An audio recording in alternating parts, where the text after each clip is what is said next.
The Sawgrass Footpath. This is a work of fiction. Names, characters, places, and incidents are either products of the author's imagination and used fictitiously. Any resemblance to actual events, locales, or persons living or dead is entirely coincidental. Copyright 2011 by Tressa Graves. All rights reserved, including the right of reproduction in whole or in part in any form. Edited by Sam Hamilton. The horror. As Tom sat in the driveway of his late parents' house, horrid screams clouded his mind. Tables being thrown to the side, blood spattered throughout the house, as well as two mutilated bodies burned through him like an out-of-control fire. It was safe to say Tom Diggins was definitely at his breaking point in life. As a doctor, he knew what being on the verge of a nervous breakdown meant, and he was tipping the scale. The only thing pushing him, willing him to carry on, was his wife, Anne, whom he cherished. Tom ran his fingers through his hair, as if to calm himself. It was his choice of OCD. He never understood why it helped, but it did. Well, at least sometimes. It was good enough for Tom Diggins, MD. Tom slowly released his seatbelt, which made him feel relief, as he hated wearing it, despite having seen all the effects of what happened by not wearing it. Tom had tried to save many lives the years he worked in ER and saw the gruesome effects of what not wearing it caused, usually trauma to the head or internal organs. Before attempting to get out of the vehicle, Tom rested his head against the steering wheel of the car as he took a deep breath, trying to compose himself. "Stop being a procrastinator. Just get the fuck out of the car," he told himself as he opened the car door. As he stepped out, a gust of wind blew through him, which was refreshing.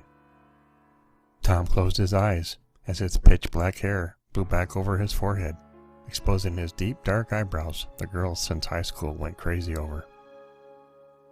Once at the front door, the brutal murder of how his parents died haunted him. No matter how hard he tried to escape what happened to his mother and father, he couldn't. It was why selling his parents' house was so crucial. Tom knew he needed to distance himself from what happened as much as he could. He knew the longer he held on to the house, the harder it would be to overcome the horrors that happened within. He knew this final trip to the house he grew up in would be his last, and he was oddly enough okay with it. Tom was tired of fighting with the lurking inner demons having hold over his life. It would be a sad goodbye, but nevertheless a goodbye desperately needed to take place.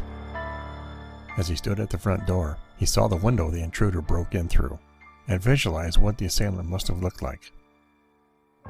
For some reason, he pictured a Richard Ramirez look-alike. The crimes, after all, were just as sadistic and sick as his were. It took the papers to tell him both his parents were bludgeoned to death with a hammer. Oddly enough, it's not what threw him over the edge. It was what he found out about his mother, explaining why there was no open casket at the funeral. He knew about one of his mother's breasts was almost severed from her chest, but the fact she was missing her eyes was way too much to take. All Tom knew was he wanted 5 minutes alone with the sick, demented fucker who brutally tortured and murdered his parents. As he thought back on the day he walked through the house and saw the aftermath of what happened, an explosive rage coursed through him like an uncontrollable conflagration. Tom would love to put an end to the intruder's life. He would show the assailant no compassion, just as the man, Tom used the word man lightly, as the animal was more like it, had shown his parents. Tom lowered his head in what looked like a prayer and whispered through a clenched fist showing the white of his knuckles, "No mercy." He took in a deep breath. "You can do this," he assured himself. "This will be your last and final goodbye," he said as he composed himself. Tom looked up and stared hypnotically at the front door, with the key gripped firmly in his hands. As he slid the key in its hole, he heard a voice behind him. "Tom, I haven't heard from you in a while. How have you been?" Tom turned around and saw his lifelong neighbor, Trevor Benson, an ex-military Vietnam sniper, standing behind him. "Hello, Mr. Benson. How are you, sir?" Tom said genially, pleased to see the man standing there.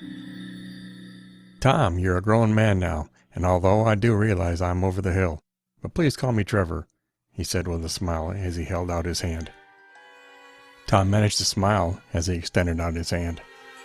"It's just a habit, Mr. " Tom began to say, but caught himself and smiled as he held his head down, almost embarrassed. "So, Trevor, how have you been?" "That's more like it. It's good to see the smile on your face. I mean, when I first walked up on you, you looked rather disturbed." "Well, yeah, considering what happened," Tom said as he turned around and looked at the house. "There's not much to smile at here." "Understood. I just wanted to come over and let you know we were thinking of you. Me and the missus have spoken of you quite frequently, mainly out of concern. The old for sale sign has been up for a while. I have to say, I think it's probably the best thing for you. Selling the house will wipe a lot clean for you. At least I have prayed for just that. Thank you." Tom smiled somberly. "I think it is for the best as well. I'm just here to say one last goodbye to the old girl I grew up in, and make sure everything I want is out of here." "You think she will sell easy? So far, it doesn't look very promising."